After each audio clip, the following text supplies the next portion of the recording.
E agora temos o prazer de apresentar o evento Sempre um Papo, com Conceição Evaristo e mediação de Afonso Borges. Um ótimo encontro a todas e todos. Convidamos ao palco a autora e o mediador para darmos início ao bate-papo. Obrigada. Podemos ver o Teatro Antunes Filho do Sesc Vila Mariana em São Paulo. Há muitas pessoas na plateia. No palco, um telão com o logotipo do projeto Sempre um Papo, o nome da convidada e de seu livro, Insubmissas Lágrimas de Mulheres. À direita, sentada em uma cadeira, está a intérprete de Libras. Afonso Borges e Conceição Evaristo entram no palco pela lateral.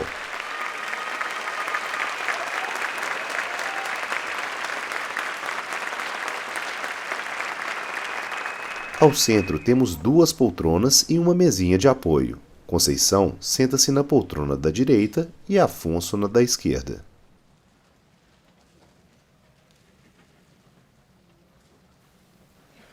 Gente, muito boa noite. Muito obrigado pela presença de todos. Meu nome é Afonso Borges, eu faço o projeto Sempre um Papo há 36 anos, há 17 aqui em São Paulo. Já passamos por diversas unidades, Bom Retiro, 23 de Maio, começamos lá na Paulista, muitos anos atrás. Agradeço, então, desde já aos técnicos, ao pessoal aqui da Érica, da equipe do Vila Mariana, lugar que me traz muito boas recordações. Em 2009, a gente fez aqui nesse mesmo espaço o Mia Couto e o Agualusa, e na semana seguinte a Adélia Prado, uma das suas últimas participações aqui. Agradeço a presença de todos, Otávio, Renê, Imediato, Tom, todo mundo que está aqui, muito obrigado a presença. A Conceição vai fazer uma palestra de 6 horas, logo depois, quem sobreviver vai para os autógrafos.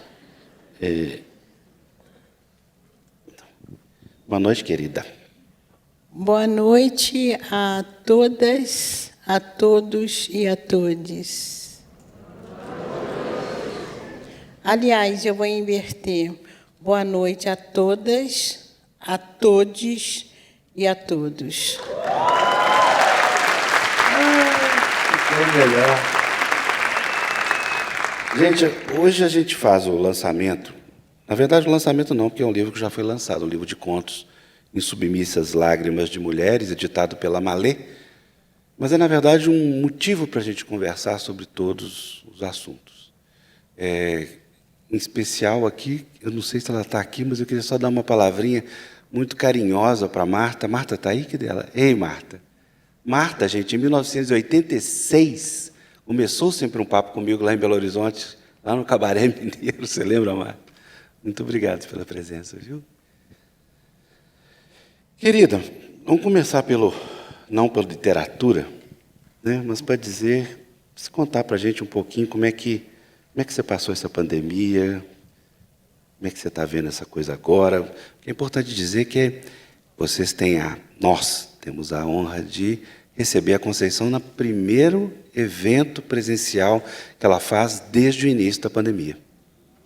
Viu? Primeira vez que ela sai de casa.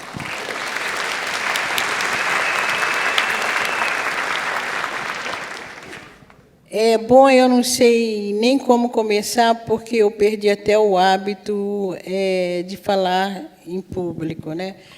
Mas eu quero agradecer ao Afonso pela oportunidade de estar com vocês. Quero agradecer ao Sesc, né, a nossa presença. Aliás, acho que uma das primeiras vezes que eu vim ao Sesc foi com Cadernos Negros, né? Lançamento de Cadernos Negros. Bom, como eu atravessei a pandemia, eu não atravessei a pandemia. Eu ainda estou sob efeito da pandemia. Vir para cá, viajar, foi muito difícil. Eu tive de vir de carro, estou voltando de carro.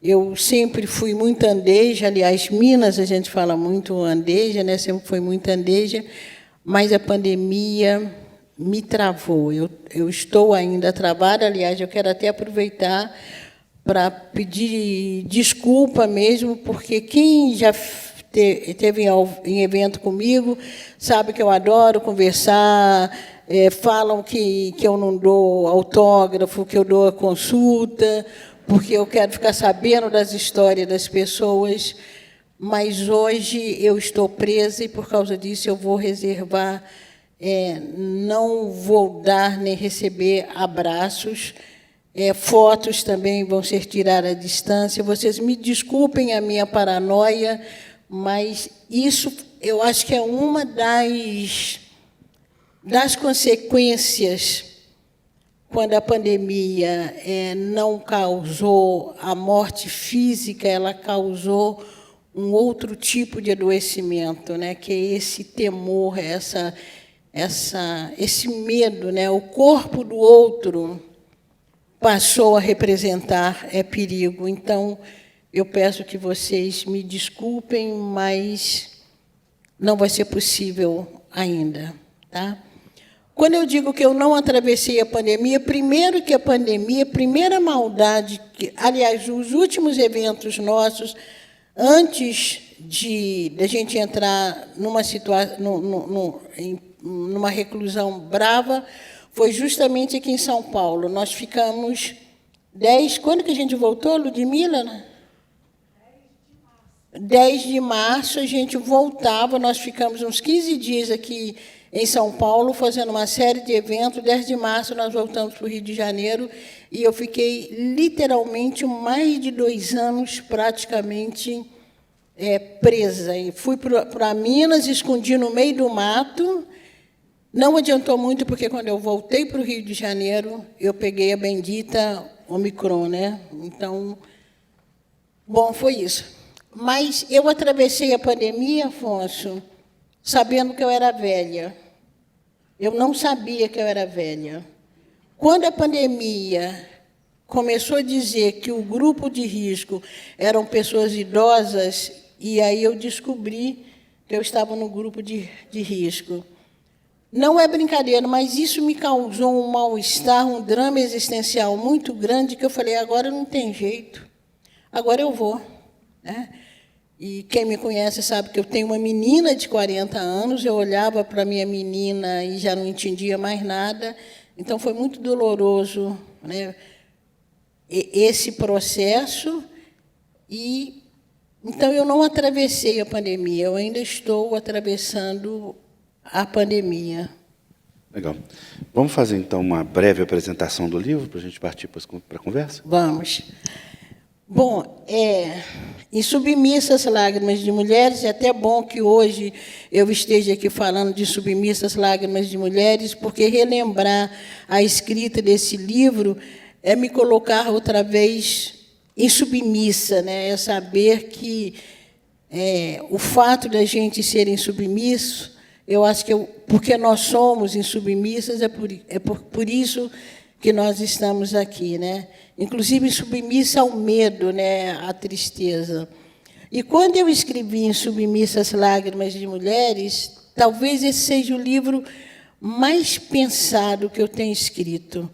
É um livro muito maldoso mesmo, é um livro que eu arquitetei conto por conto, nome de personagem, porque esse livro ele nasce de uma provocação. Eu estava no seminário Mulher e Literatura, em Brasília, há muito tempo. Eu sei que quem estava no governo era Dilma, porque eu me lembro que era um encontro de mulheres numa cidade, né, no momento que o país estava sendo governado por uma mulher. E aí, numa das mesas, Edileuza da Penha da Conceição, que é uma pesquisadora que trabalha com cinema negro, Edileuza nos perguntou, na mesa estava Mira Alves, Geni Guimarães, Ana Maria Gonçalves e eu. E a Edileuza nos perguntou, mas por que as histórias das mulheres têm que ser histórias só tristes? Por que tem que ser esse final tão infeliz? Por que as mulheres têm de estar... As personagens sempre representam mulheres subalternizadas. Afinal, nós temos histórias felizes, nós somos vencedoras também. Por isso, nós estamos aqui. E eu fiquei muito irritada com essa provocação da Edileuza, e falei com ela, bom, então, se você quer ver história com final feliz, você vai escutar aí determinada emissora, no horário de novela, e aí você vai ter história de final feliz. E fiquei pensando, mas Edileuza tem razão. Então, eu resolvi escrever um livro que a história das mulheres fosse, inclusive, que as mulheres estivessem acima da linha da pobreza, porque eu me lembrava de Maria, de Ana da Venga e das mulheres mortas, e eu tenho um pouquinho de fama de assassina, que acaba matando as personagens. Aí eu falei, não vou fazer mais isso. E falei, então eu vou escrever uma história de mulher, de final feliz. E escrevi. Mas só que todas as mulheres todas as personagens passam por uma experiência dolorosa primeiro, né? São textos que essas mulheres estão contando as suas histórias, já em feedback, já venceu tudo, mas elas primeiro passam por esse processo de dor. E o que eu fiquei pensando também? Que mesmo as nossas histórias vitoriosas, primeiro é um longo caminho de construção, né? Cada mulher negra que consegue sair da linha comum ou consegue sair daquilo que a sociedade, do lugar que a sociedade nos coloca, normalmente são histórias de muitas lutas. Quando não são as nossas histórias pessoais, são histórias das nossas mães, das nossas avós, das nossas ancestrais, que primeiro passam por processo de subalternização, de humilhação, até chegar a uma história dolorosa. Então, são histórias, sim, que as mulheres venceram, mas tem todo um caminho de dor anterior. E também insubmissas, porque era no momento que eu estava escrevendo a minha tese de doutorado, que foi um doutorado que durou 10 anos. Eu desisto no exame de qualificação no primeiro momento, volto para um segundo momento e não conseguia fechar o ciclo. Então, quando eu já estava cansada, extenuada da pesquisa, eu deixava a pesquisa e ia para a ficção. Só que a minha professora orientadora não podia nem saber, né? Porque ela já estava também sofrida comigo todos aqueles anos esperando. Então, ela falava, e a tese, como é que está indo? Eu pensava comigo, em submissa está indo melhor do que a tese. Então, foi também nesse momento, por isso também é em submissão, né? E esse momento, para mim, está sendo um momento de insubmissão, na medida que eu estou tentando vencer o meu medo e pôr novamente o corpo, né, na rua. Está conseguindo, nós estamos aqui, né? Conceição, fala dos homens desse livro. Pois é, dos homens. Aliás, fazendo um parêntese, eu tive um momento de insubmissão também, que foi no Carnaval, quando eu saí na Beija-Flor, né? Mas não tinha jeito, eles fizeram um carro escrevivense, então não tinha jeito. Eu fui também, mas com muito medo. Pois é, os homens de insubmissas. Eu fico me sentindo muito maldosa, muito ruim. Os homens que me desculpem, mas que se revisem também, porque os homens surgem em Submissas Lágrimas de Mulheres, a maioria das vezes como algozes. Só tem um único conto em que o homem se torna parceiro dessa mulher. E ainda com um agravante, vocês vão me desculpar, que para mim foi um agravante, mas o texto nasceu daquela forma, porque é um homem branco que se une a uma mulher negra e assume essa mulher negra. Então, ficava meio estranho. Bom, mas os homens negros são os algozes e aparece um homem salvador da pátria? Não é isso. Porque, na verdade, quem vence, quem tem um movimento de acolhimento do outro, não é a família branca, é a família negra, é a família da mulher negra que vai ter esse acolhimento com esse homem branco. Então, na verdade, quem protagoniza, embora você não goste do termo, né, mas quem faz esse movimento, quem supera a questão racial não é a família branca, tanto é que esse homem ele é expulso da família. É a família negra, né, que acolhe esse homem. E esse último conto, eu quis fazer um jogo, porque o conto chama... Como chama, que eu esqueci? Eu esqueço. É o último? É o último conto. Afonso pega o livro na mesa de apoio e procura o nome do conto citado. Regina Anastácia. Regina Anastácia. Eu trago para o conto o imaginário de Anastácia, querendo justamente reverter a ideia de Anastácia como escrava e rainha, justamente o significa rainha mesmo, Regina, aliás, Regina Anastácia, né? Regina, rainha. Então, eu trago para esse conto a rainha Anastácia na subversão, na insubmissão, criando uma outra imagem, e trago, aí esse conto cria uma confusão tremenda, no sentido de saber, é um conto, é ficção, é verdade, porque eu jogo com pessoas reais. Eu trago Nina Simone, que é o que eu gostaria de ser. Era cantora e queria cantar igual Nina Simone. Não canto nada, nem na Fonte do Tororó. Mas aí eu trago Nina Simone, trago Lia de Itamaracá, que é outra pessoa que eu gostaria de ser. Não canto, não tem performance, sou um fracasso. Aí, quando eu estou com inveja dessas pessoas, aí eu redimo a minha inveja e trago essas pessoas, né? Trago minha mãe, trago minha tia, né? Isso. Trago uma pessoa de Belo Horizonte que você deve conhecer, Efigênia Carlos Pimenta, a professora Efigênia Carlos Pimenta. Aí eu trago para esse último conto. Agora, muitos desses contos são histórias que você ouviu, né? E lá em Belo Horizonte, né? Tem muito desses contos. Não, o engraçado desse livro é que as pessoas, e eu já vi, inclusive, estudos críticos de professores de literatura que dizem que Conceição Evaristo saiu entrevistando as mulheres. Vou causar uma decepção. Eu não saí entrevistando ninguém. Tá? Eu crio também uma personagem que sai entrevistando essas mulheres.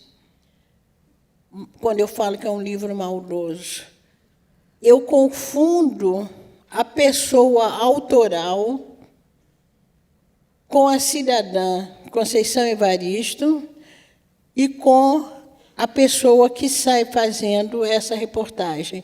Então, é um livro que eu brinco, na verdade, esse livro teria 4 narradores, né?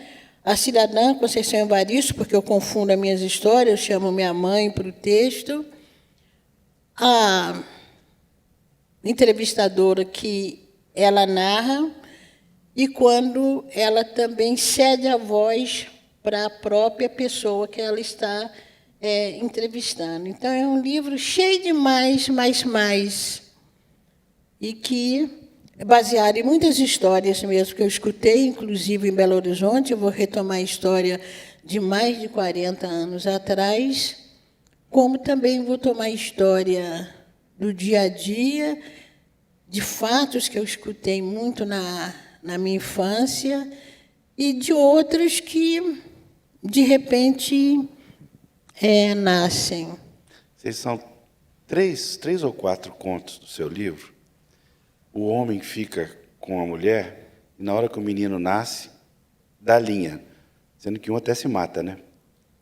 Por que você construiu essa cadência de, durante à gravidez, eu me identifiquei um pouco com alguns pontos. É claro, acho que todo homem se revisa nos seus livros. É engraçado, é um livro sobre mulheres que os homens sempre têm um ponto de revisão, principalmente nessa coisa do afeto e da maternidade. Mas eu fiquei com essa pergunta. 4 contos seus, os homens ficam com as mulheres durante a gravidez, nasceu, dão linha. Ou morrem, ou matam. É porque, indo um pouquinho mais longe, na verdade, eu tinha vontade de escrever, ao escrever Em Submissas Lágrimas de Mulheres, eu tenho em mente de escrever uma trilogia. Então, já estou escrevendo um outro livro, de contos também, que se chama O Silencioso Pranto dos Homens. Até caiu o livro. O Silencioso Pranto dos Homens, porque me chama muita atenção por que os homens não se permitem ao choro, ao desabafo, né? Eu acho que nós, mulheres, nós falamos muito da solidão das mulheres negras, mas eu acho que nós somos muito capazes do desabafo, de trocar a nossa solidão com uma outra mulher, que seja amiga, que seja filha, que seja nossa própria mãe.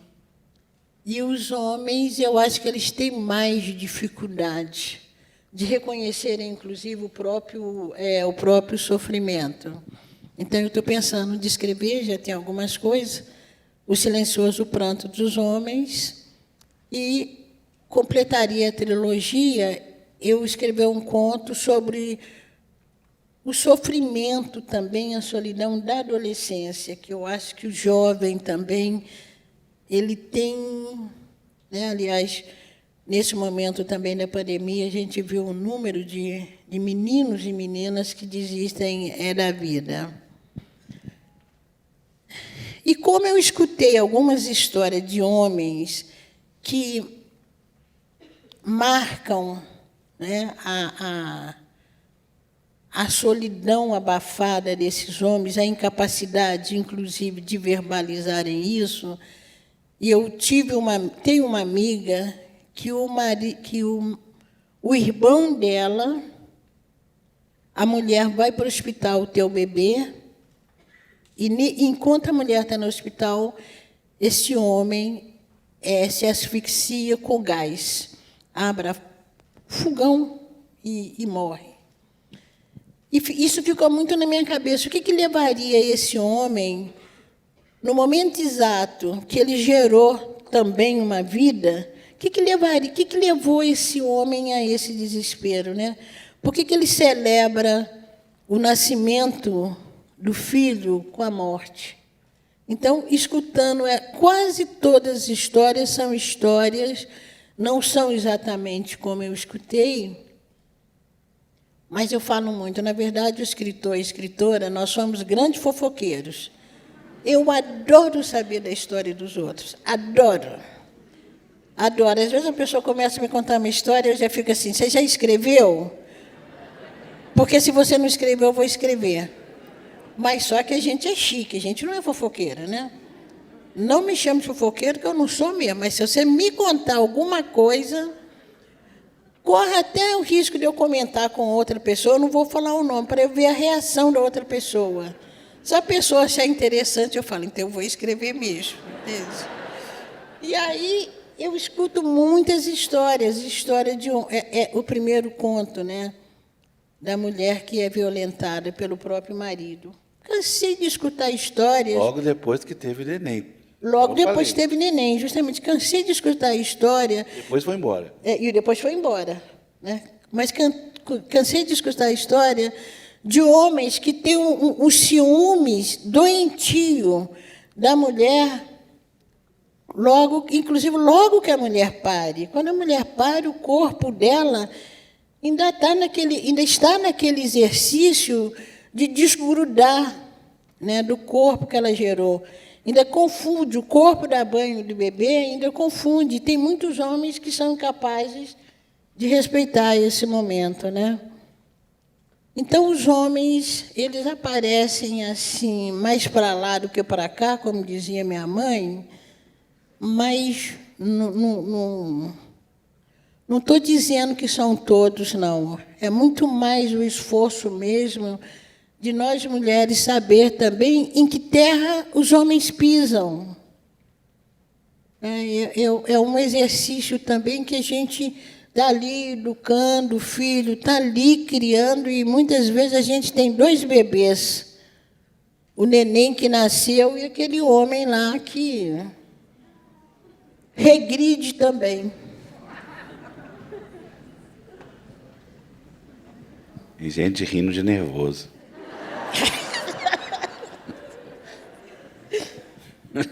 A Conceição, a gente combinou... É tudo combinado aqui, viu, gente? Não tem improviso nenhum, não.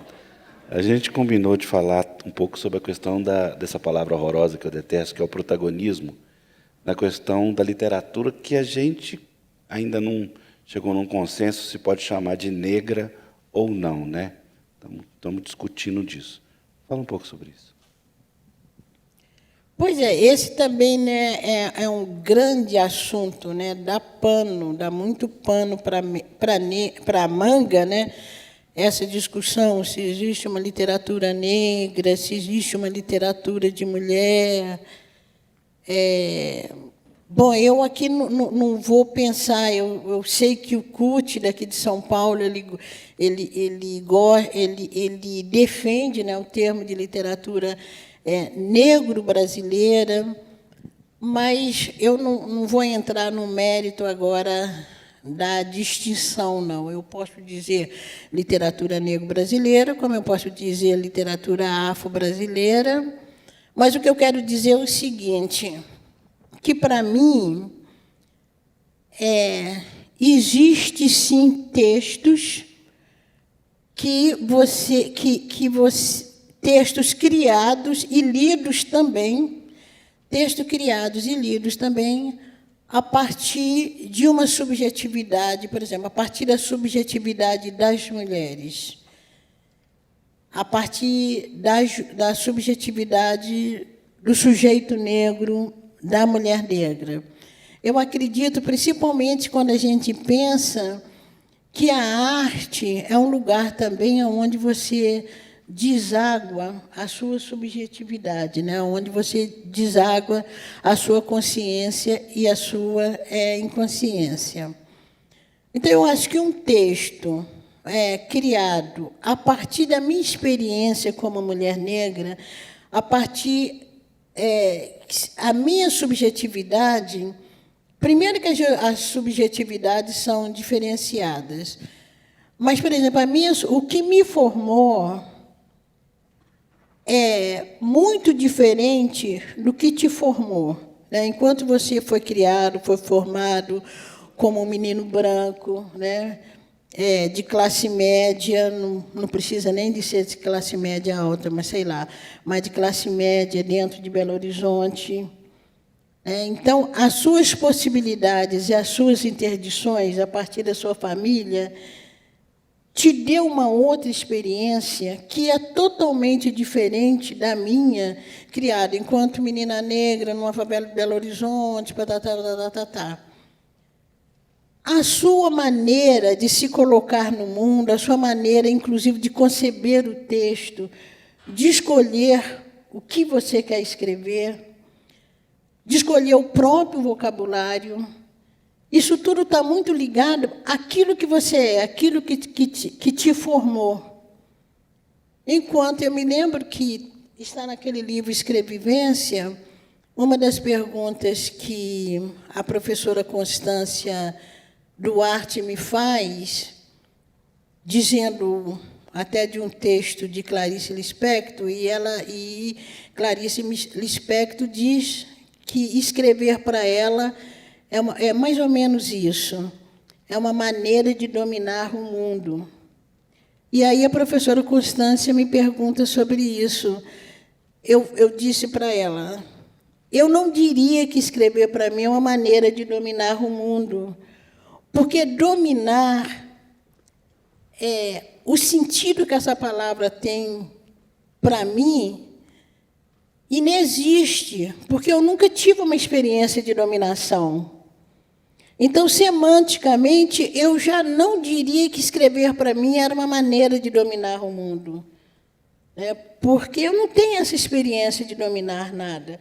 Eu tenho experiência de busca, de briga. Para mim, estava muito mais fácil dizer escrever para mim é uma maneira de brigar com o mundo. Igual eu digo, escrever para mim é uma espécie de vingança, né? Então, eu acho que uma escrita, até a sua escolha vocabular, tem a ver com a sua subjetividade. Então, nesse sentido, as experiências das mulheres são experiências diferenciadas do mundo. Se isso contamina a escrita dela, pode até ser que não contamina, mas eu acho que pode até contaminar também no nível do inconsciente. Se isso contamina a escrita dela, é uma escrita diferenciada do homem. Aí eu penso, sim, numa escrita de mulheres. Se a minha experiência como negra, como mulher negra, contamina a minha escrita, então a minha escrita é uma escrita diferenciada de Clarice Lispector, de Lígia Fagundes Telles, de Nélida Pinhon, da minha colega que escreve também, mas que é uma mulher branca. Entende? E aí eu não estou medindo, não tem aqui nenhum juízo de valor. Eu estou falando de uma experiência, né, de um ser subjetivo que transparece ali naquela escrita. E volto a dizer, transparece consciente e inconscientemente. Quando eu me proponho a criar personagens de mulheres negras e querer essa personagem no centro da cena, isso é uma escolha consciente. Por que eu quero escrever, por que eu quero colocar a maternagem nessas mulheres negras? Por que eu quero escrever uma mãe no centro da cena com os seus filhos e não quero escrever uma babá? Tem um porquê disso. Porque eu já conheço uma literatura que as mulheres negras estão sempre numa cena em que elas não estão inseridas, elas estão ali cumprindo uma função.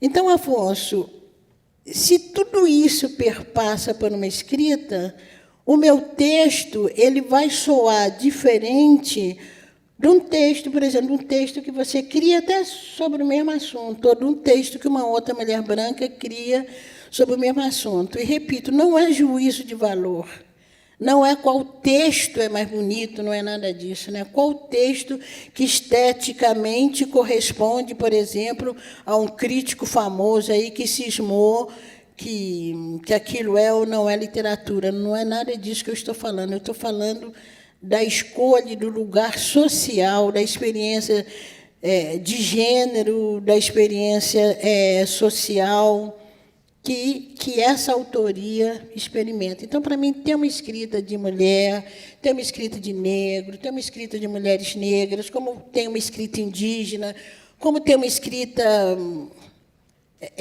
cigana. Entende? Eu acho A gente estava até falando isso sobre o cigano, né? Como é que é o olhar, como é que seria o olhar dele, né? Como? Como seria o olhar do cigano no carro, a gente estava conversando. Pois é, eu digo assim, e ainda repito, se eu estudar, né, vou ler, então vou fazer uma pesquisa sobre ciganos, eu posso até fazer um texto até bonitinho, posso sim. Como tem muitos textos bonitinhos a nosso respeito. Tem ou não tem? Tem muito texto, né? Tanto na área da história, na área da psicologia, na área da sociologia, na literatura. Tem muito texto que o pessoal escreve de bonitinho sobre negros. Entende? Eu posso escrever um texto bonitinho sobre ciganos, mas é um texto diferenciado quando um sujeito cigano escreve. Então, é isso que eu... Aí as pessoas confundem tudo, né? Então, o branco não pode escrever sobre negro. Pode. Pode sim, sempre escreveram. Continuem, inclusive, escrevendo. Entende?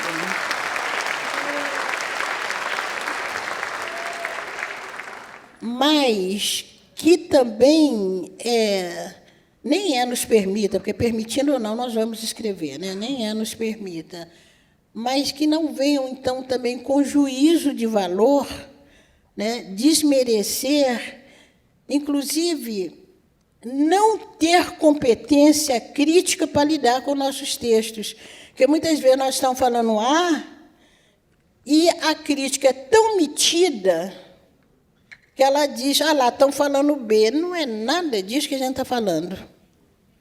Entende? Então, eu acho que essa experiência ela é muito própria, né, do sujeito da escrita. E o que se atribui, Conceição, a esse maior interesse dos leitores agora pela literatura do Itamar, literatura da Eliana, a sua própria literatura? Porque, como a gente estava conversando, você escreve há muito tempo. Então, não dá para dizer também que não existia essa literatura. Existia. Está aí. Mas o interesse aumentou muito agora, né?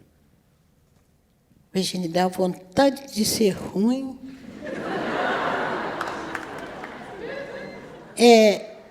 E aí eu vou ser. Às vezes, as coisas, Afonso, correm o risco de virarem moda, né? Então, há muita gente que, na medida que essa escrita vai se tornando mais presente, então vira moda, né? Eu conheço muita gente também que agora resolveu estudar a escrita indígena. E aí está lendo tudo sobre índio, não perde uma palestra do Krená e do Mandaruku e das mulheres indígenas, e aí, daqui a pouco, vai surgir uma série de compêndios de crítica literária sobre a escrita indígena. Pode fazer, porque também eu sou ruim, né? Porque aí eles publicam, despertam até curiosidade sobre nós, e nós aí na fita, né? Mas eu acho que esse interesse também, Afonso, agora falando sério, é porque não dá para pensar o Brasil, não dá para pensar a literatura brasileira quando nós pensamos que a literatura, talvez, como ela fala pela emoção, e a literatura não tem a pretensão de comprovar nada, a literatura, eu acho que é um dos discursos que mostra muito o rosto, a cara da nação. Então, aliás, não é por isso que o livro de Carolina Maria de Jesus, Quarto de Despejo, foi o primeiro livro, ficou em primeiro lugar sobre entender o Brasil. Então, a literatura ela tem essa possibilidade realmente de dizer o que é uma nação, sem a pretensão de ser o texto histórico, sem a pretensão de ser o texto sociológico, né? Sem a pretensão de ser o texto político, embora seja, dialoga, né, com todos esses outros discursos. Então, o que eu acho que as pessoas estão entendendo, né? Pesquisadores, os cursos de letras, a sociedade em geral, não dá para pensar o Brasil sem escutar o que todos nós falamos, né? Se a gente fala que nós somos um país plurirracial, pluricultural e coisa e tal, não dá para pensar o Brasil sem entender o que os sujeitos natural da terra estão dizendo. Você não vai entender o Brasil sem entender a questão indígena. Você não vai entender o Brasil sem entender a questão negra. Você não vai entender o Brasil sem entender, inclusive, a questão dos imigrantes, inclusive historicamente, né? No momento em que se incentiva a imigração brasileira, né? Logo após a assinatura da Lei Áurea. Então, pensar o Brasil é pensar isso tudo. E se a literatura é um discurso que oferece essa possibilidade. Então, eu acho que esse discurso literário produzido hoje por negros, por mulheres, pela autoria homoafetiva, entende? Eu acho que é uma oportunidade de você pensar o Brasil na sua amplitude. E hoje eu acredito que os setores mais inteligentes da academia, da política, da igreja, entende? Começa universidade, afinal de contas, você está aqui por causa disso também. Da universidade. Da universidade, justamente. Eu acho que esses setores estão começando a ficar espertinhos, no sentido que, para ter uma visão mais ampla do que é o Brasil, esses discursos todos precisam ser lidos, precisam ser escutados. E aí entra essa autoria negra, né? Que já vem, a minha primeira publicação foi em 1990. Poesia, né? Foi poesia. Em 95, aí é engraçado, porque nosso discurso tem, primeiro, uma visibilidade fora do Brasil. Em 95, nós estávamos indo, né? Geni Guimarães, daqui de São Paulo, Cuti, daqui de São Paulo, Miriam Alves, daqui de São Paulo, e eu, mineira, no Rio de Janeiro. A gente estava indo para um congresso de literatura na Áustria, em que estavam Marina Colasanti e João Ubaldo Ribeiro.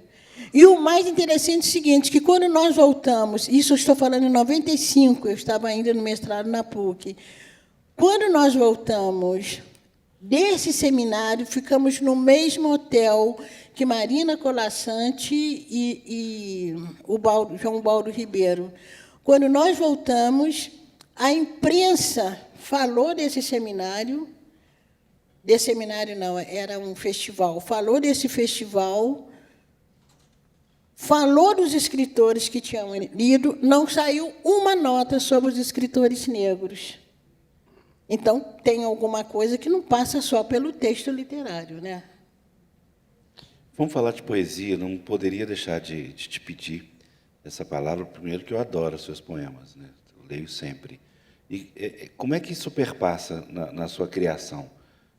Tem a hora da poesia, tem a hora de escrever, ficção? Como é que acontece isso? Olha, a minha primeira publicação é com poesia em Cadernos Negros, daqui de São Paulo. Tem alguém do Quilombo hoje aqui? Que peninha. Mas acho que todo mundo aqui conhece Quilombo hoje, né? Então, minha primeira publicação em 1990, com o Grupo Quilombo, Cadernos Negros 13. Eu não sei exatamente o que eu gosto mais, e não sei exatamente... Eu nunca, assim paro porque agora eu vou escrever poesia. Não, eu posso parar e escrever poesia, como uma hora pode me dar vontade de escrever um conto, como uma hora pode me dar vontade de escrever um romance, como também pode me dar vontade de escrever uma crítica literária bem poética, que eu gosto disso também, né? Não tem um momento exato, não. Eu gosto muito da poesia, tenho muita inveja, sou invejosa, tá, gente? Estou confessando.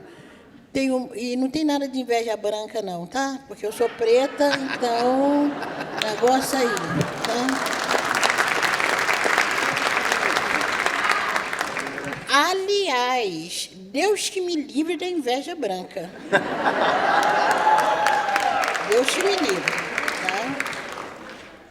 Aliás, sendo mais contundente ainda, os orixás e mamãe Oxum que me lembram da inveja branca.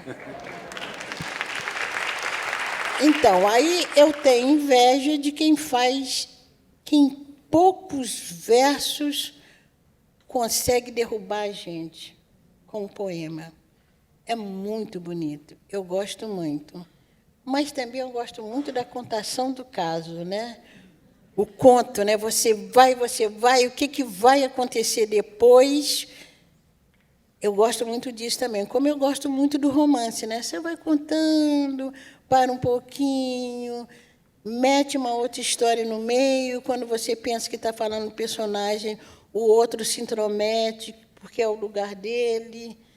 Então, eu gosto de trabalhar com a poesia, com o conto, com o romance, com a crítica literária. Agora, é horrível isso, eu acho que quase todo escritor e escritora deve passar por isso. O momento de criação, para mim, quase sempre é um momento de profunda tristeza. Eu acho que o sofrimento, eu acho que quando a gente está muito alegre, a gente pensa que não precisa fazer nada. Né? Mas eu acho que o momento de profunda tristeza não precisa nem ser por você não está com nada pessoal, não. Ou está. Né? Você está num drama existencial. Né? Que porcaria é essa que a gente está fazendo aqui? Né? Por que os meus 75 anos? Então, esse momento, eu acho que essa mola da interrogação é essa mola que move a escrita. E aí eu quero uma coisa que eu tenho insistido muito também. O texto é Carolina Maria de Jesus. Carolina Maria de Jesus não estava falando só da fome física. O que levava aquela mulher a escrever foi também isso, né? Foi também essa dor que todos nós temos, né? Afinal, estamos aqui porque Deus, ou sei lá, quem estava fazendo gracinha com a gente. Então, para mim, a escrita é muito esse negócio que é esse desespero. A arte, eu acho que é o desespero, né? Então, vou te pedir para você contar um caso, pode? Contar o quê? Um caso? Aquele caso lá no Barão do Rio Branco, da primeira vez que você teve contato com o livro, das professoras que te ajudou. Qual, Afonso? Eu conto tanto caso para o Afonso que até... A gente fica horas com isso. A professora lá no Barão do Rio Branco que te possibilitou ter contato com o livro, lembra? Primeira professora. Como é que ela chamava? Efigênia? A dona... Ih, gente, eu estou ruinha. Ludmila, ajuda aí, pelo amor de Deus. Você fica rindo, né, Ludmila? Cara gargalhada. Não, porque a minha Conta a história, então, do Barão do Rio Branco. Como é que você teve contato com o livro? Pronto. Tá, eu não sei se é isso que o Afonso está pedindo. São várias histórias lá do Barão do Rio Branco. A primeira que o meu primeiro... Gente, Belo Horizontino não tem esse código, não, viu? Normalmente não é assim, não. A primeira foi quando eu terminei o curso primário, que eu ganhei um prêmio de redação, que eu falo que... E o pior que eu, toda metida, eu escrevi assim, gente, sem mentira nenhuma, eu posso postar para vocês. Está lá a minha... Eu escrevi lá, eu ganhei um missal. Quem é jovem aqui não sabe nem o que é missal. É um livrinho que tinha para acompanhar a missa. Era chique quem tinha aquele livrinho, né? E engraçado que, naquele tempo, a escola não era laica, porque a gente fazia primeira comunhão na escola. Tinha até um livro que a gente estudava, da primeira à quarta série, o livro de Padre Álvares Negromonte. Aí eu ganhei um missal, lindíssimo, da capa vermelha, e quando você fecha o livro e fica brilhando, feito ouro. E aí, aquele livro, eu escrevi assim, lembrança para o meu primeiro passo para a glória.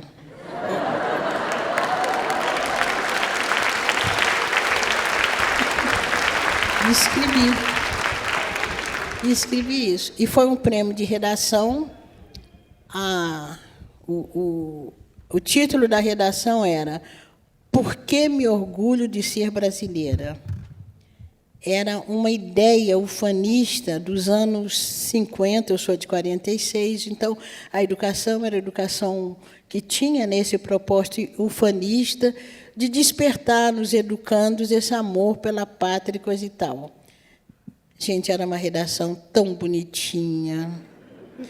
E que, na verdade, hoje eu fico pensando, gente, aquela redação tinha alguma coisa de Canção do Exílio, porque eu era feliz pelos rios caudalosos, pelo não sei o quê, pelo não sei o quê, não sei o quê. Aí eu ganhei esse prêmio. Mas o meu contato com o livro mesmo, um livro que eu podia... Espera aí, qual que foi o prêmio? Foi o Missal? Foi o Missal, aí foi o Missal. O prêmio Fomissal está aí guardadinho. Está aí não, está lá no Rio, guardadinho. Mas o meu contato mesmo com o livro, um livro que eu podia dizer meu, mas que não era tão meu, foi na Biblioteca Pública de Belo Horizonte, que está ali na Praça da Liberdade, né? A minha tia trabalhava em casa de família, em casa de Dona Etelvina Viana, que é uma que vai instituir o curso de biblioteconomia na UFMG, e aí a Dona Etelvina Viana foi uma das presidentes, das diretoras dessa biblioteca pública. Então, ela leva a minha tia para trabalhar na biblioteca com ela. De manhã, minha tia fazia o almoço, cuidava do apartamento delas, eram 3 irmãs, e, de tarde, minha tia era aquela senhora que ficava na porta da biblioteca pegando as bolsas. As pessoas deixavam as bolsas ali. E aí eu ganhei uma biblioteca, porque aí eu podia entrar na biblioteca. Eu nunca vi tanto livro na minha vida igual na biblioteca. Então, eu pegava o livro, ia para a Praça da Liberdade, que é muito próximo, né? Você conhece, ficava ali na Praça da Liberdade, lendo o livro. Eu acho que eu não tinha fome, porque era impossível ficar tanto tempo ali. Voltava, entregava o livro, pegava de novo, aí levava o livro para casa. Eu morava no Cruzeiro, era numa distância boa, mas a gente ia a pé. Então, esse é o momento que eu tenho uma biblioteca a meu favor. E por que eu falo que a escrita é uma vingança? Porque eu estou cansada de sentar em mesas com outras escritoras, com outros escritores, e alguns dizem: aos 12 anos, aos 13 anos, eu ganhei Machado de Assis. Eu ganhei nessa biblioteca, entende? E aí eu lia tudo, tudo. Aí eu me lembro que eu cismei uma vez, e aí eu já estava com meus 16 anos, por aí assim, que eu tinha de entender a questão do negro no Brasil. Aí eu fui ler Raimundo Nina Rodrigues. Não entendi nada, nada, nada. Mas eu lia tudo que me caía em mãos, tudo, li muito. Eu acho assim, o que eu li na minha adolescência, na minha infância, não dá conta do que eu leio agora. Acho que foi a fase que eu mais li. Entende? E aí, no Grupo Barão do Rio Branco, quando eu ganhei esse prêmio, e quem me defendeu foi a professora de biblioteca, Luzia Machado Brandão, até porque ela via que eu era aquela aluna que mais frequentava a biblioteca. Aí alguns professores cismaram que não iam me dar o prêmio, porque eu era uma aluna rebelde. Mas por que eu era rebelde? Primeiro era assim: quem quer coroar Nossa Senhora? Eu era a primeira a levantar a mão. Não era escolhida, né, gente?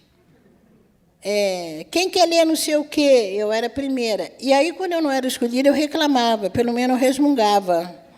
Então, eu era uma aluna, mais ou menos, eu era uma aluna rebelde. A minha mãe não deixava por menos, ia lá na escola reclamar, e um dia que a minha mãe foi reclamar qualquer coisa, a professora bateu a porta na cara dela. A minha mãe solenemente abre a porta e diz: eu estou muito impressionada com a senhora, porque a senhora é a pessoa que eu estou entregando para me ajudar a educar minha filha, e a senhora está batendo a porta na minha cara. Aí, esses episódios todos, eu também tentava resolver através da leitura, né? Eu pensava: eu vou ler, vou ficar esperta, e fiquei.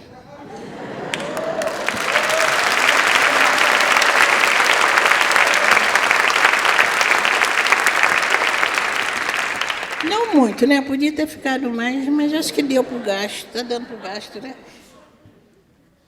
Está dando para o gasto. Gente, já estamos caminhando para o final. Queria fazer 2 perguntas do público. Alguém quer fazer pergunta, por favor? É só levar ela. Tem um microfonezinho por aí, gente? Deixa eu ver aqui. Aqui, por favor. Você pode levantar, por favor? Tem ali, ó. Corajosa você. Primeira pessoa difícil de aparecer, a primeira pergunta. Só um minutinho que o microfone está chegando no você. Como é que você chama? Boa noite, meu nome é Daniele Cristina, sou professora de Geografia. E antes de fazer a pergunta, eu quero agradecer a possibilidade de, depois de me formar, sair do ensino médio sem conhecer escritoras pretas, eu poder apresentar para os meus filhos, meu filho, né, para as minhas sobrinhas, a senhora, a Maria Carolina de Jesus, e me ver na escrita, né? Uma das escritas da senhora, Nos Olhos d'Água, fala sobre o quanto a sua mãe deixava mexer no cabelo, né, para diminuir a ansiedade da fome. Eu fui criada pela minha avó, pela minha mãe. Quando a senhora acabou de dizer aí, né, como os homens... A senhora não, você, né, acabou de perguntar por que os homens fazem filho e saem. Eu falei que isso é coisa de homem, né? Coisa de homem é não assumir muitas das responsabilidades, muito menos quando for com mulher preta. E aquela coisa de cuidar do cabelo para não sentir fome. A minha avó teve 11 filhos, e minha avó sempre teve um cabelo imenso, grande, que eu não herdei dela. E quando nós estávamos muito tristes, enfim, minha avó sentava no chão e deixava a gente pentear o cabelo dela, porque também tinha aquela coisa, né? Nós não tínhamos cabelos tão grandes, e todas as meninas brancas da escola tinham cabelo grande. E como nós não puxamos as nossas avós, a minha avó, eu e minhas primas, minha avó deixava a gente mexer no cabelo dela. Quando eu li o seu livro, eu parei, chorei, li novamente o conto, desci e li com a minha avó. E agradeci a minha avó o momento de história que ela deixou para mim. Hoje, minha avó tem 84 anos, está cheia de vida, e eu agradeço, né, que, infelizmente, ela não teve a possibilidade de estudar. Infelizmente, essa é a história de 80%, 90% das mulheres pretas, que é da época da minha avó. E hoje estar aqui, ouvindo a senhora contar essas histórias com tanta propriedade, me faz acreditar que o meu lugar não é outro lugar se não for na sala de aula. Muito obrigada. Eu que agradeço. Eu que agradeço. Agora, a pergunta é: como é ser uma escritora referência para tantas mulheres pretas novas, como nós aqui, né? Que, quando apareceu, está todo mundo, eu preciso ir, eu preciso ir. O Estado de São Paulo, por exemplo, tirou do direito de abonada do professor, direito à formação, e hoje eu dei um TRE para estar aqui. E eu falei, eu tenho que estar, porque essa formação, ouvir a senhora, vai fazer que eu chegue amanhã na sala de aula e fale, eu estava com a Conceição Evaristo, ouvindo sobre os livros que ela escreveu. E isso, numa escola pública, onde a maioria são meninas pretas, muitas vezes elas nem sabem que elas podem escrever, que as histórias delas podem estar nos livros, né? E que elas podem se encontrar nesses livros. Como que é ser essa mulher potente? A senhora pode dizer para a gente, por favor? Obrigada.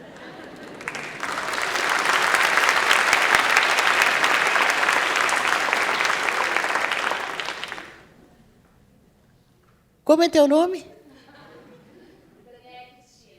Daniele Cristina, obrigada, tá? Obrigada porque você é uma das pessoas que me confere a potência.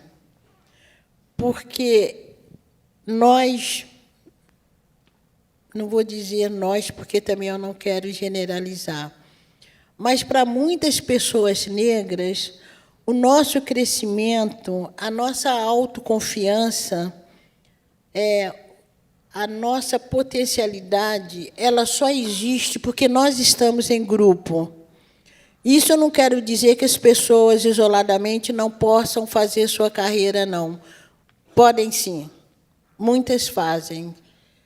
Mas eu não conseguiria fazer uma carreira, eu não conseguiria elaborar toda essa minha potência sozinha. E aí é uma coisa que eu falo agradecendo muito. Quem me fez foi o Movimento Social Negro. O primeiro grupo de recepção do meu texto foi o movimento social.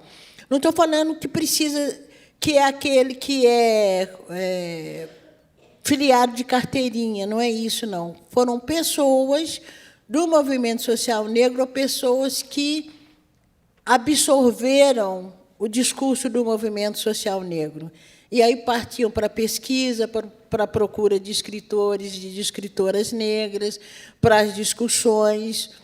O grupo Quilombo hoje é uma militância literária e é uma militância a partir de uma perspectiva negra. Então, é estando nesses grupos que eu vou me formando. Há um princípio também das culturas africanas, estou falando no plural mesmo, das culturas africanas, em que, se o velho merece respeito, ou se o velho é referência, porque ele tem experiência para contar, e aí eu estou lembrando também, estou dizendo isso para dialogar, mas dialogar do outro lado com o texto de Walter Benjamin, quando ele fala da morte do narrador, e para determinadas culturas esse narrador ainda está muito vivo. Então, esse velho, né, ou essa pessoa que acumula experiência, ela merece respeito porque ela tem o que contar. E aí eu vou para um texto de Ney Lopes, História para Niná Caçuboanga, que é um poema belíssimo, em que ele está contando a saga africana e a saga diaspórica para a criança. O velho se potencializa através dos mais novos. Então, é uma troca de forças. Eu tenho sorte porque eu sou muito cercada por pessoas jovens. Então, quando você, uma menina, desculpa te chamar de menina, não estou te infantilizando, eu estou marcando esse tempo de experiência minha e sua, que é um largo tempo de experiência. Eu tenho idade para ser sua mãe, com certeza, e, de repente, eu tenho idade até para ser sua avó. Então, a sua fala me potencializa. A sua fala certifica para mim que a minha vida vale a pena, que a minha vida está valendo a pena. Então, a minha potência, eu crio, né, ela se fortifica nessa relação. Então, como pessoa mais velha, eu agradeço as pessoas mais jovens que estão aí toda hora certificando de que eu estou no caminho certo. Então, é muito isso. Tá? Então, eu te agradeço por você me potencializar. Não é uma potência que se faz sozinha.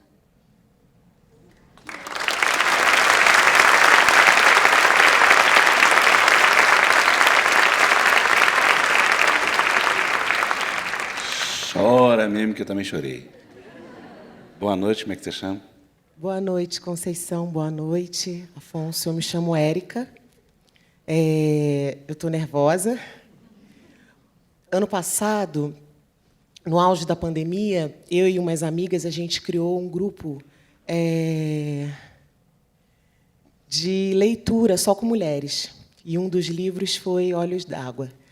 E aí, quando eu li essa história, eu fiquei muito emocionada e chorei porque a minha mãe, eu sou do Rio, moro aqui em São Paulo, a minha mãe ela foi empregada no Rio de Janeiro. E ela foi até a 5ª série.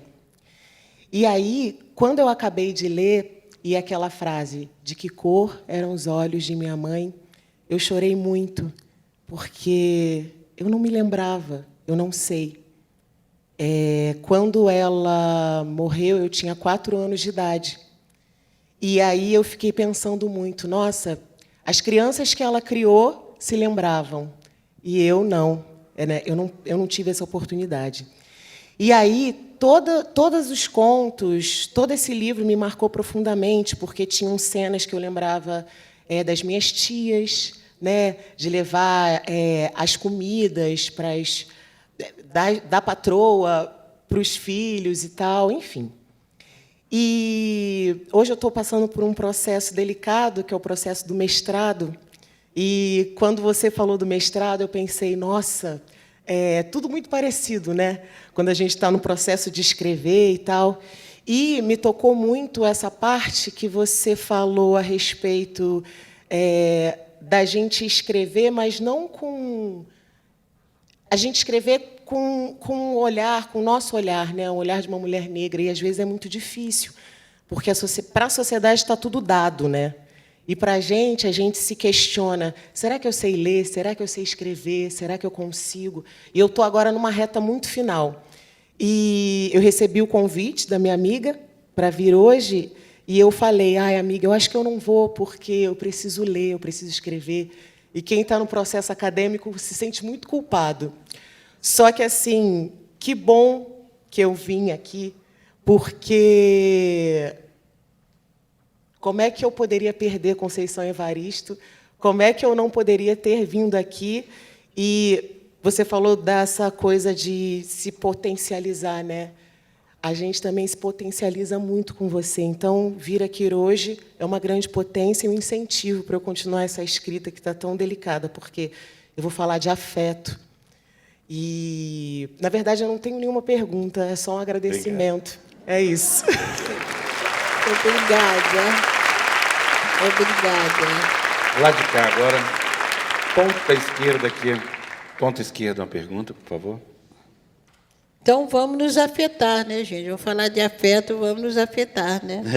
Gente, só então, quando chega lá, dia 27 de setembro, né, Érica? Itamar Vieira Júnior vai estar aqui com a gente.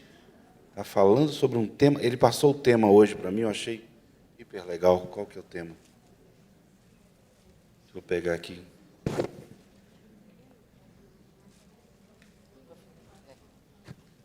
Boa noite. Boa noite. Só para falar aqui. A Origem do Outro, inspirado no livro de Toni Morrison sobre a origem do racismo.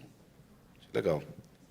27 de setembro, depois outubro, o Edmilson Pereira de Almeida, novembro, a Djamila e dezembro, Silvio Almeida, tá? Sempre na última quarta-feira. Beleza? Vai ser bom, vai ser bom. Como é que você chama? Meu nome é Luciana Dias, tá? Eu primeiro queria agradecer e também, como a Érica, também estou muito nervosa, né?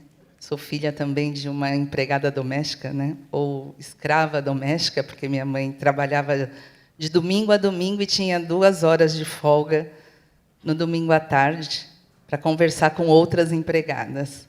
E não recebia salário. E começou a trabalhar lavando louça num banquinho, na fazenda dos Prudente Correia, no interior de São Paulo. Sou filha de Santo Dias também. E trouxe aqui de presente para Conceição Evaristo um livro que eu escrevi sobre o meu pai, junto com uma jornalista, porque a gente tem sempre essa insegurança de achar que a gente não pode, mas a gente pode. Sou professora da rede municipal e também professora de francês. E, no meu curso de francês, há uns 15 anos atrás, eu tive uma aluna chamada Laís.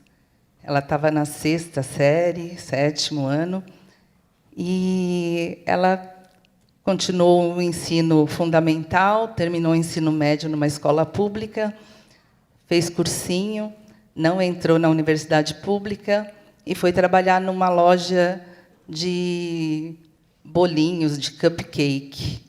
E um dia, na pandemia, ela vendeu um bolinho para minha filha e falou: "Você não é filha da professora Luciana Dias?" Ela falou: sou a Laura. Ela falou: "Eu sou a Laís."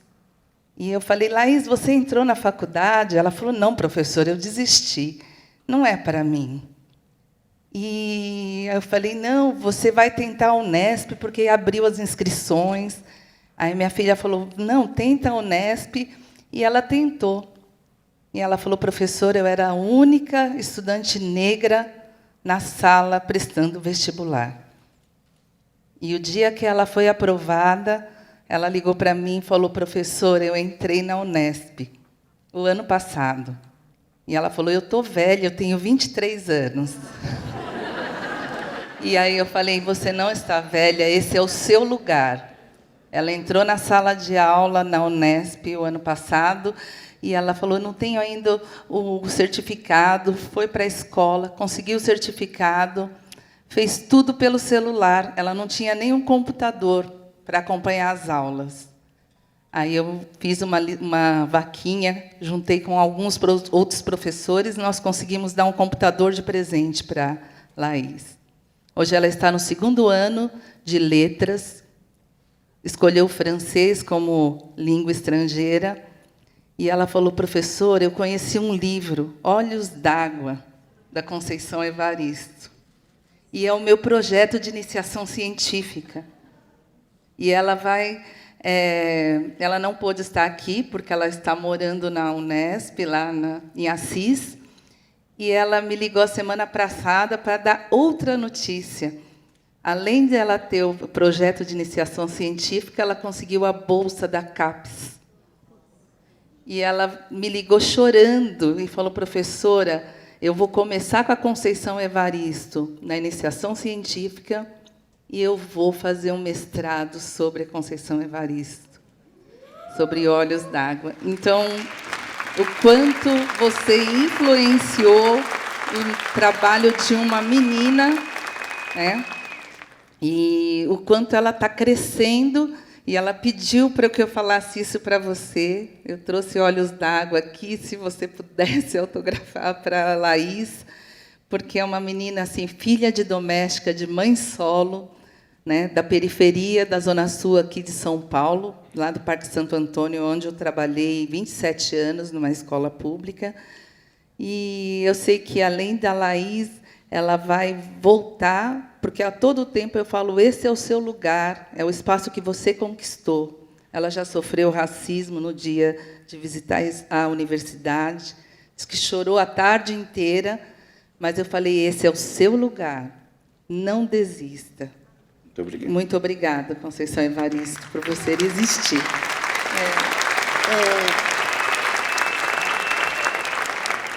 Eu te agradeço, e diga para a Larissa,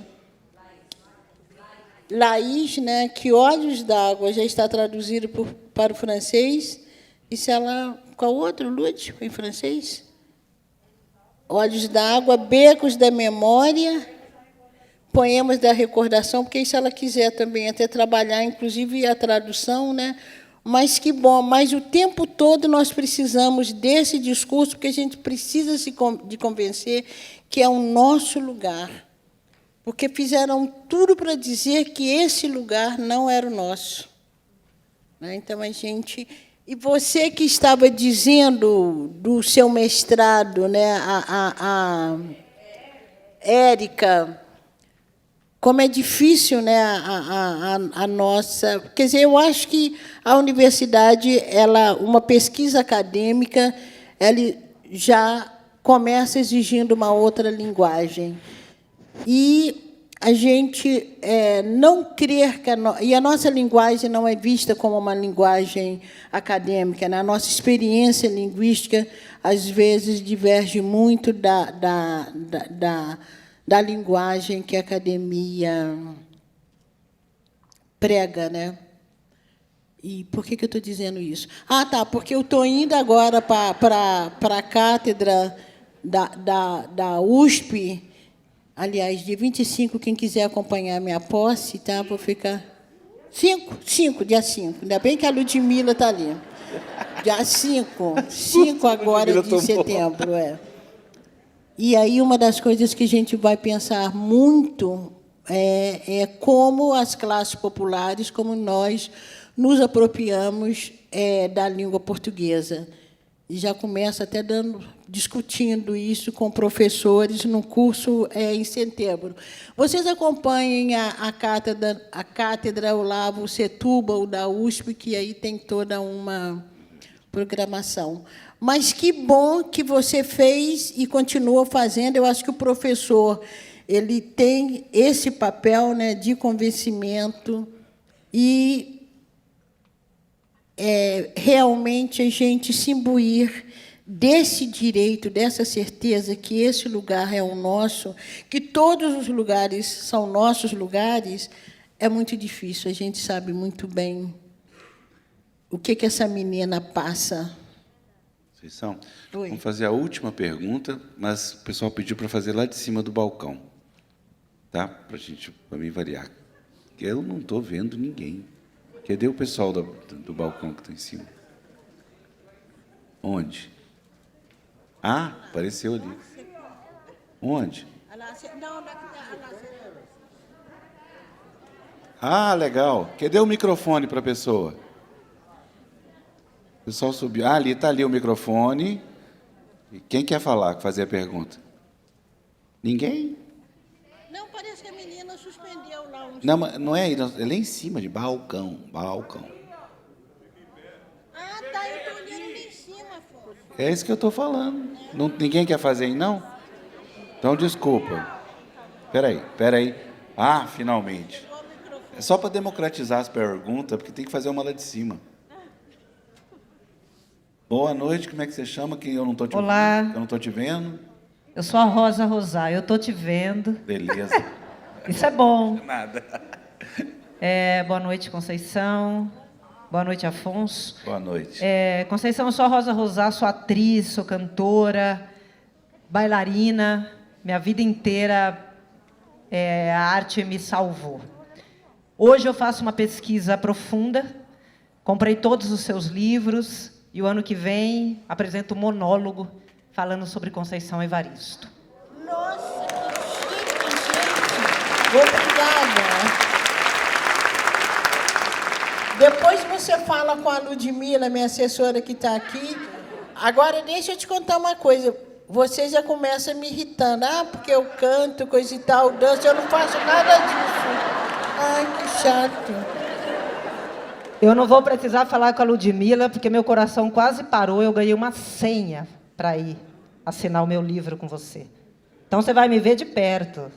Vai ser incrível. Ainda tem que aguentar isso. A menina que canta, dança, vai chegar perto de mim para me humilhar. Tá legal, tá bom. Então, eu vou ter o prazer de ver você mais de perto daqui a pouco. E eu queria te perguntar quando é o próximo livro, porque eu já li todos, e talvez esse próximo livro já entre no meu monólogo também do ano que vem. Olha, o próximo livro sai esse ano pela editora Malê. Mentira, apaga. Malê não, Palas. Você já terminou? Outro? Ah, outro? Sai pela... Desculpa, eu falei editora Malê, pela editora Palas. A Ludmila vai tratar. Pela editora... Cada coisa que eu falei errado, a Ludmila quase morre ali, mas... eu erro, mas vocês notarem que eu acabo de errar, eu percebo o erro, eu conserto, né? Então, o próximo livro é uma segunda edição, que é uma coisa meio complicada, pensar numa segunda edição de um romance e que ele vem acrescido de outras cenas, porque, normalmente, você faz uma revisão de um texto teórico, mais um texto ficcional. Normalmente, ele é um texto único, né? Com exceção, era o Murilo Rubião, né? Era o Murilo Rubião mesmo, que escrevia cada livro dele, tinha um acréscimo. Então, vem aí um romance que é Canção para Ninar Menino Grande. Esse livro ele vem com vários acréscimos, diferente da primeira edição, porque depois, quando eu li o livro, eu fiquei, gente, mas aquela personagem falou só um tiquinho, ela tinha que falar mais. Então, outras mulheres, é um homem no centro da cena, outras mulheres vão entrar para ajudar a compor essa personagem. Sai agora, esse ano, né, pela Palas Editora. Canção para Ninar Menino Grande.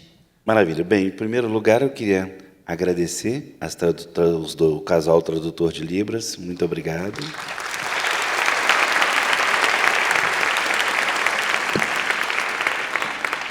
Dizer o seguinte, nós vamos para os autógrafos. A fila começa pela esquerda e vai... Não tem direita aqui? Érica, me socorre. Bem, o pessoal vai coordenar daqui a pouquinho como será.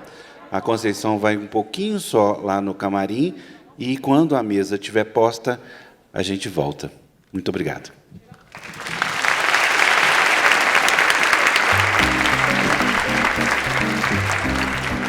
Vemos o cartaz do evento Sempre um Papo com a foto de Conceição Evaristo. Um rapaz segura o livro Insubmissas Lágrimas de Mulheres.